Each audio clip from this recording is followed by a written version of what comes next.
샬롬. 3월 11일 맥체인 성경 읽기 해설입니다. 세움복수에서 출간한 임승민 목사님의 해설입니다. 출애굽기 22장에도 구체적인 율법들이 나오죠. 제산에 손해를 입혔을 경우, 우상 숭배의 죄를 지었을 경우, 약자들을 대우하는 경우, 거룩한 의무에 관한 경우 등이죠. 이 율법들은 첫 번째 자비와 두 번째 다양한 정황을 고려한 배려, 세 번째 거룩을 지키기 위한 단호함 등의 특징이 있죠. 먼저 약자들을 위해 자비를 베풀어야 하는 법을 말씀하시죠. 나그네, 과부, 고아, 가난한 자 등이죠. 하나님은 자비로우신 분이기 때문에 우리는 그분을 닮아가야 합니다. 둘째, 하나님은 다양한 정황 속에서 재산상의 손해를 다룹니다.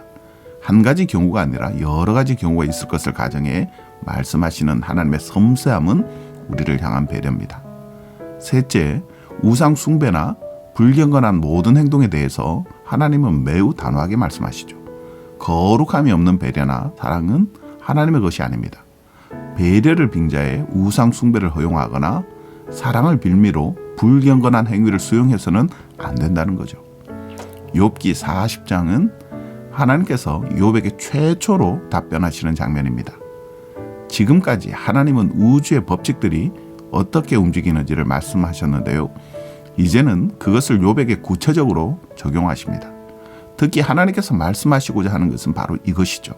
8절과 9절에 내가 내 공의를 부인하려느냐, 내 의를 세우려고 나를 악하다 하겠느냐, 내가 하나님처럼 능력이 있느냐, 하나님처럼 천둥소리를 내겠느냐. 세 친구들과의 논쟁에서 가장 잘못한 것은 서로 정의와 능력을 지닌 것처럼 말했다는 점이죠. 세 친구들은 마치 자신들이 모든 것을 파악한 것처럼 말했고, 욥은 정의가 사라진 것처럼 말했습니다.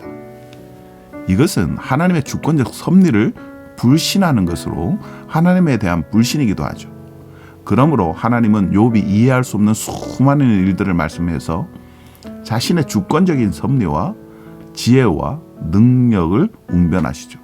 욥은 이미 들을 준비가 되어 있었습니다. 4절에 보소서 나는 비쳐나오니 무엇이라 주께 대답하리까, 손으로 내 입을 가릴 뿐이로소이다. 아멘. 요한복음 1장은 하나님의 주권적인 섭리와 지혜와 능력을 선포하면서 시작합니다. 1절에 태초에 말씀이 계시니라. 이 말씀이 하나님과 함께 계셨으니 이 말씀은 곧 하나님이시니라. 아멘. 이해할 수 없는 신비가 선포됩니다. 하지만 이 신비는 곧장 설명되죠. 이 말씀은 빛이요 생명이죠.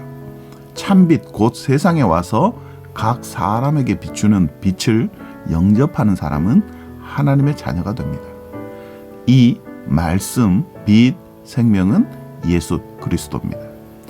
다른 복음서와 달리 요한은 그리스도에 관한 진리를 설명한 후에 그리스도 사건을 다루죠. 세례 요한에게 세례를 받으시는 예수님, 제자들을 택하시는 예수님 등이죠. 빛과 생명이 드디어 이 세상에 전해진 겁니다. 고린도후서 10장은 바울의 자기 변호가 나옵니다.